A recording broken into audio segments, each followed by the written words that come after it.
What's up, everybody? Welcome back to the Homie Hangout, where we help others move in excellence. Please, I hope you guys have checked out Rascal Reacts. It's my reaction channel. I dropped a video over there this morning about Lazy Boy and the cipher and stuff.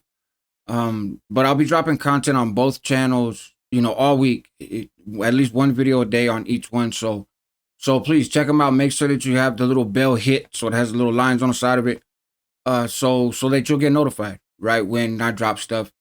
And let me know in the comments, man, what you guys think. I'm gonna be, uploading kind of a range of content, right? Not all just the same shit. So I'm really interested in your guys' feedback, and of course, I appreciate you for rocking with the channel. I'm not the most consistent YouTuber, but a lot of you guys rock with me, and I appreciate that. So, anyways, debriefing, right? I'm not going to describe a whole bunch of terms, right, in this video. I've done that before in a previous video.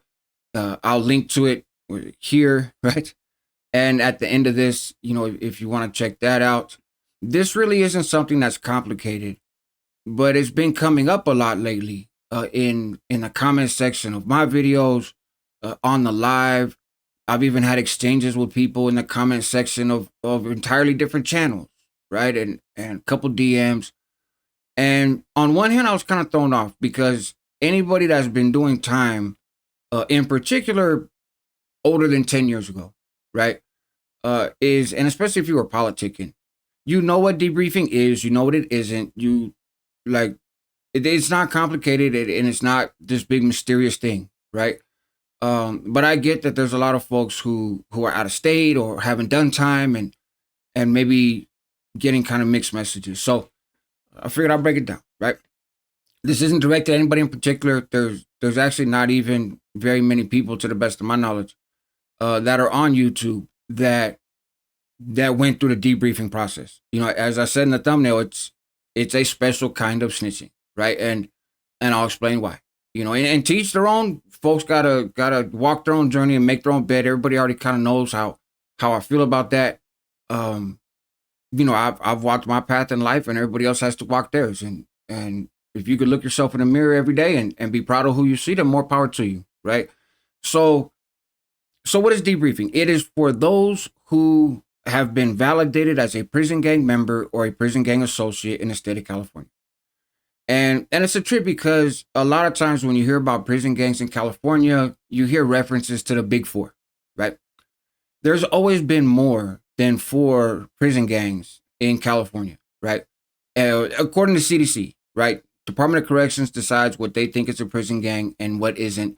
Things have changed now that there's security threat groups and there's levels, and they've made it a lot more complicated than it was when I got validated, right?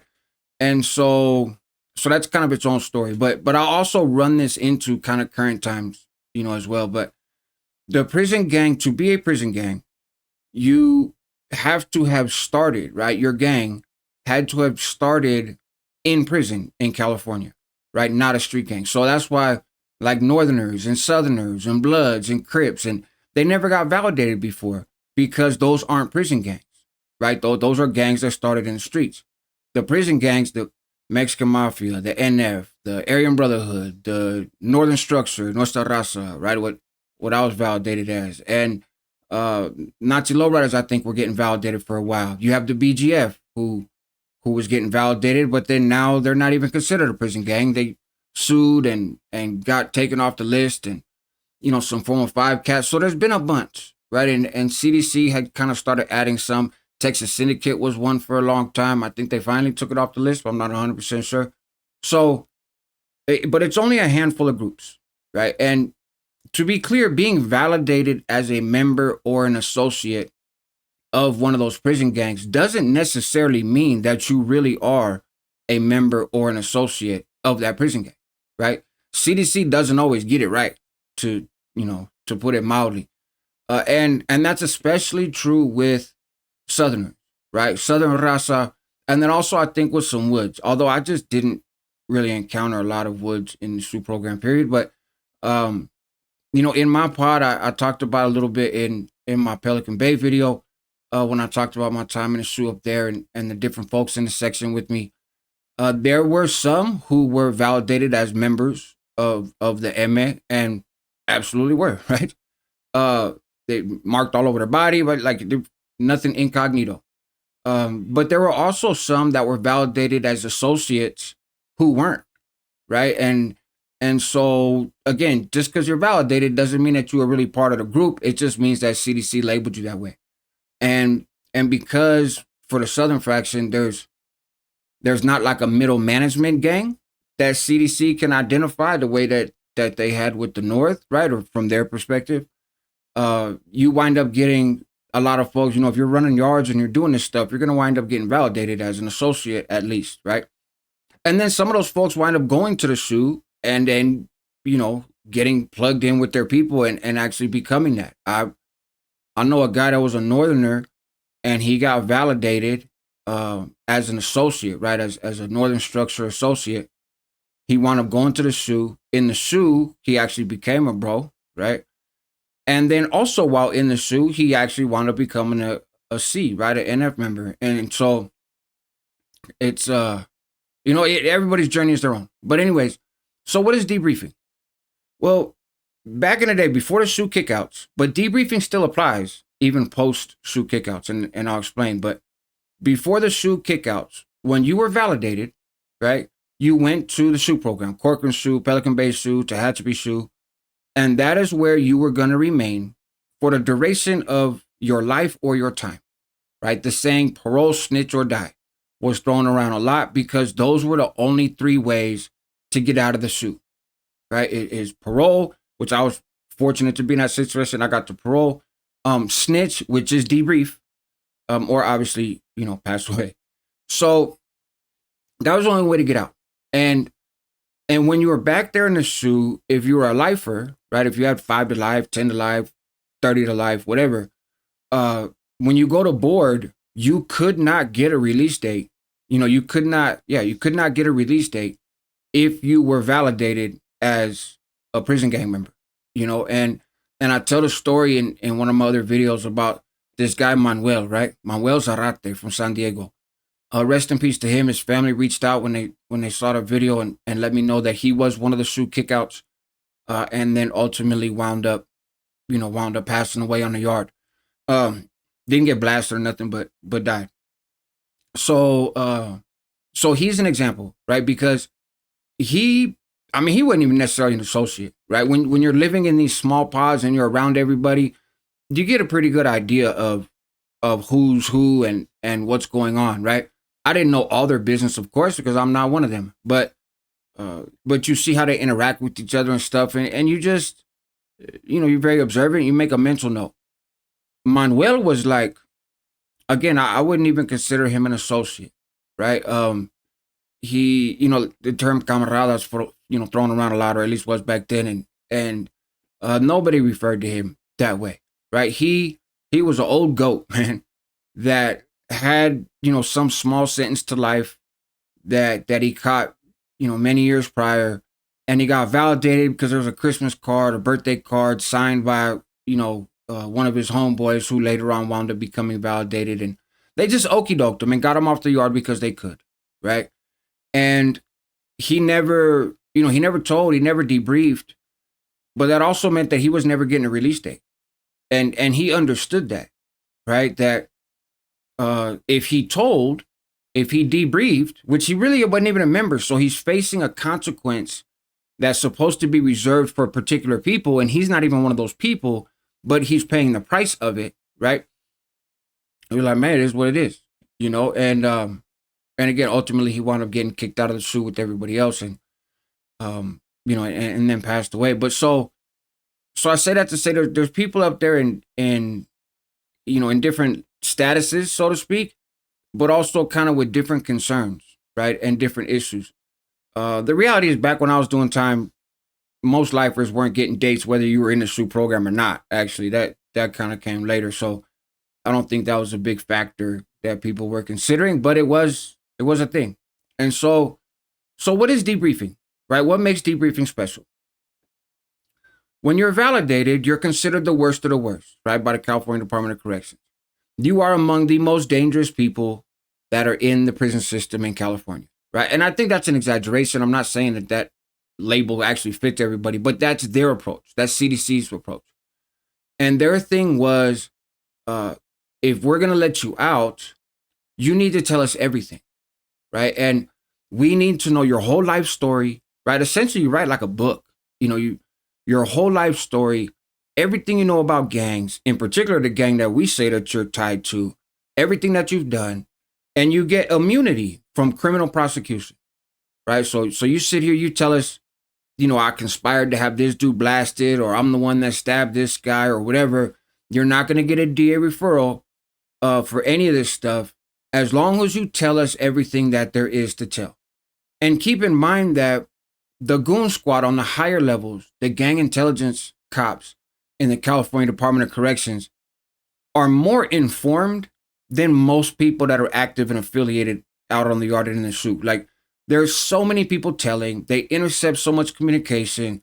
They just have a lot of knowledge. So they're in a pretty good position to know if you're full of shit or not, right? They probably know 90% of what you've done before you ever tell them.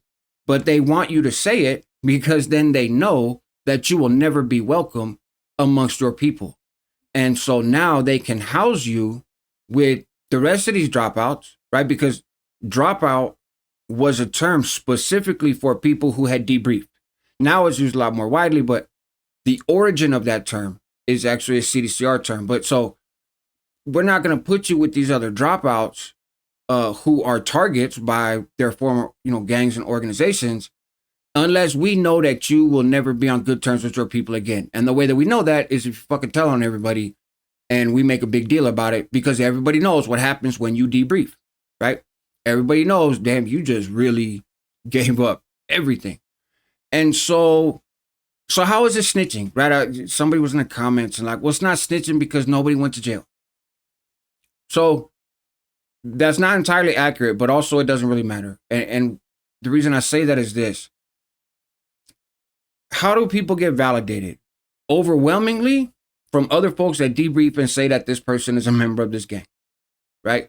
So folks lose their mainline status and get validated in large part based on dropouts, right? Because they debrief and they say, here's all the homeboys in the section. Here's all the homeboys on this yard. Here's all the homeboys on that yard. When I was on this yard, I pulled that dude into this, right? And I'm the one that got him married. I'm the one that did this. And so then they go back and look. And if a couple other people have said the same thing or something close to it, bam, you're snatched up off the yard and validated. And that's what everybody wanted to avoid back in the days in prison. Because you don't come out. You rather, get caught blasting somebody than get validated. And there's no due process. So you don't know who's told on you. When I got my 1030s, all it said was, you have been identified by a reliable confidential informant as a member of the Northern Structure / Nuestra Raza prison gang. And there's a little box that's checked on there saying that this informant has provided reliable information in the past. And that's it. And there was a lot of lawsuits over that. I was engaged in a lot of legal work arguing that stuff because it's a constitutional violation. I don't get the chance to face my accuser. And CDC's argument was, this is an administrative housing decision. This isn't a criminal decision, right? If you blast somebody and get a 5-year suit, because 5 years was the max for a murder, right? You blast somebody, you get a 5-year suit term, that's a punishment. But it comes to an end after 5 years. They can't give you a 6-year suit term. There's a limit, right?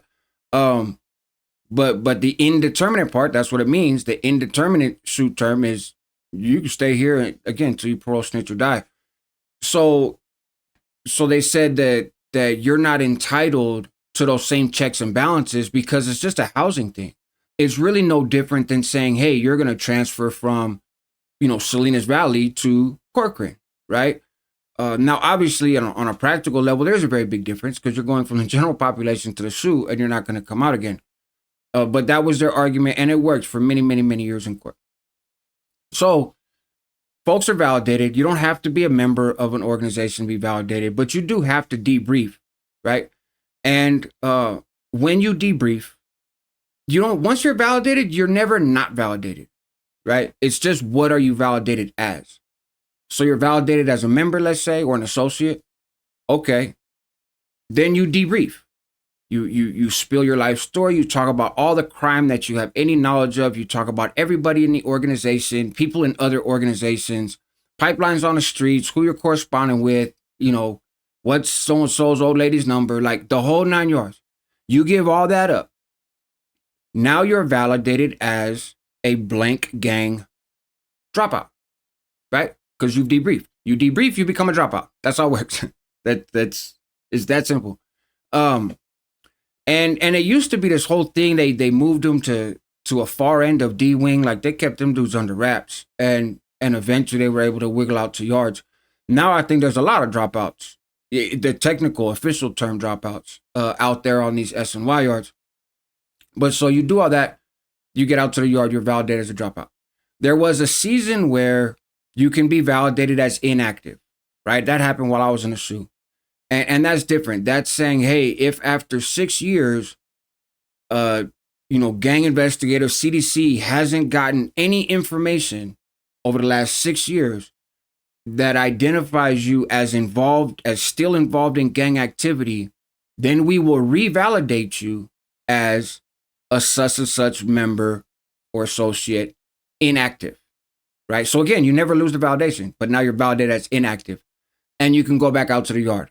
In practice, that didn't work because we're all sitting back in the SHU. Just you acknowledging the homeboys in another section they're gonna make a note, put a little 128 in your file. He's talking to these guys again, and there you go. That's activity. So, and that can be like a bigger conversation of the legal fights and stuff. So what about the SHU kickout stuff, right? So the guys get kicked out of the SHU, but they're still validated, right? They don't lose that, and you get kicked out to active yards. Right. And that's what we've seen in California. There's not many active yards, but that's why they haven't been able to integrate some of these, in particular, level 4 yards and even some level 3s, because you've got these guys with lifetime commitments and lifetime obligations on the yard pushing a line, and they're not folding, right? They're not breaking. And so obviously some do, but some of them aren't. And they're not going to fucking integrate with other people who debriefed and quite possibly are the ones that helped them get validated to begin with, right? That's why I say it is very much snitching, because there's a real consequence in prison to that. You can lose your mainline status and everything that comes with that. There's an argument that says, hey, well, if you don't want to be in that position, you shouldn't be politicking. Okay, I get it. That's true from a civilian rational standpoint. But when you're in the mix, you do not want your people to tell on you, right? You don't want anybody to tell on you. And this is no exception.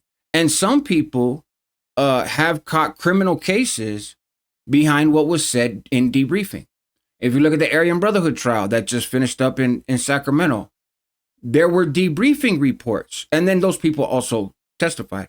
But in one case, the guy was dead, but they used his debriefing reports to prosecute these dudes in a RICO indictment, because when he debriefed, he talked about homicides and all this other stuff, and he identified these people.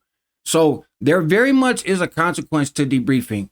And it's not the same as, hey, man, I can't be on this yard. I got a drug debt. Or, hey, man, I don't program with those people or whatever.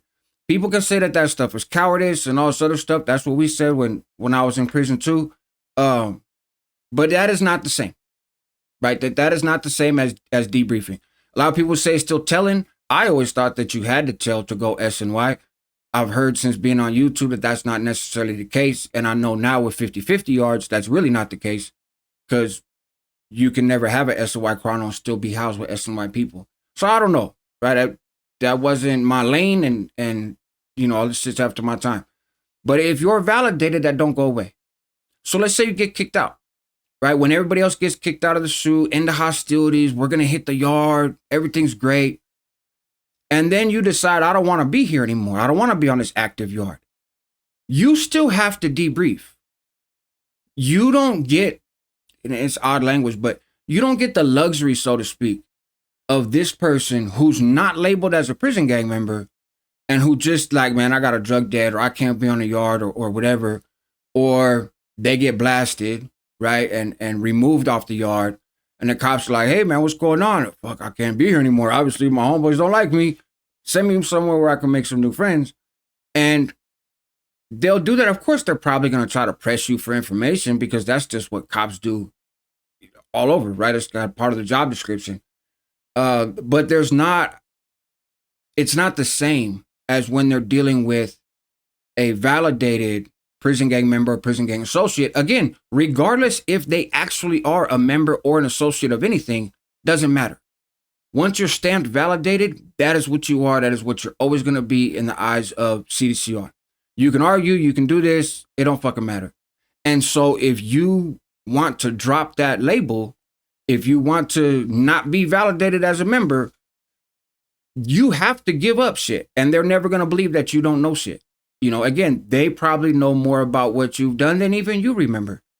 So if you're on one of these yards after the shoe kickouts, there's tons of validated people now that are out there on those main lines. And you decide, I don't want to be here anymore. You got to debrief. And it's the same process, right? It's the same expectation as it's always been, because CDC has not stopped viewing people that they believe are members or associates of prison gangs any differently. They've changed the language. They've done the STG this and the STG that, security threat groups. It's given them a way to label people that really aren't part of prison gangs, that are part of street gangs, just a different classification. But they've never changed their mind, you know, ever. And they're not going to, right? And so, anyways, there you have it. That's debriefing. Hopefully it makes a little more sense to people, right? Again, you don't have to be a member or an associate of anything. You just have to be called one and CDC stamp it. And then you're fucked. And that's what you got to do.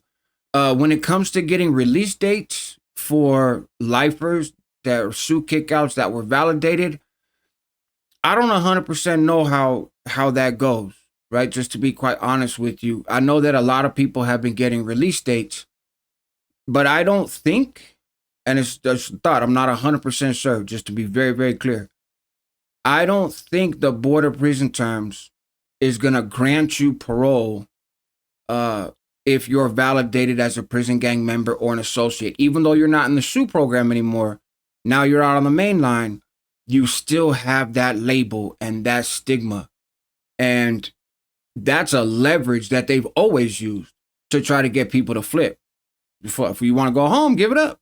You know what I mean? And for some it has worked, and for some it hasn't. And again, everybody has their own journey that they got to go down. But even now that people are out on the main line, I'm not aware of anybody who was validated that had a life sentence that got a release date while still being validated as a member and associate of a prison gang. But it could be. Now, other people have gotten kicked out because of law changes, right? Sentences reduced, that kind of stuff. Wrongful conviction. We've seen that with Crow, right? Where he got a new trial, he pled out to a lesser charge. So if he didn't have a RICO indictment, he would have been cut loose, and he's still validated, I'm sure, as, you know, as a member or an associate of this organization. But he's not going to board to get a release date. His sentence changed, and it's time for him to go home, except now he's indicted. So I'm pretty sure that in that angle, that's still how it works. But you guys let me know in the comments if any of you have experience being a validated prison gang member or associate as a SUE kickout, going to board where you got a, 25 to life sentence, and now you got, 26 years, 28 years in the system. Is board going to give you a date if you've done all the rehab stuff, or are they still going to want you, to debrief as a way of disassociating yourself from the criminal lifestyle and the criminal element? I don't know. Like I said, it's a good question, but help others move in excellence. That's what homies do. Help yourself at the same time because you're worth it. Help your community because they need you. And like I said, man, please, if you like the video, hit like. If you don't, hit unlike. That way I know when I look at the analytics, damn, people didn't like this. Leave me a comment if there's other stuff you guys want me to address, but I have a series of things already lined up for this week on both channels. But I'm always open to other stuff, man. Again, I appreciate you. Take care.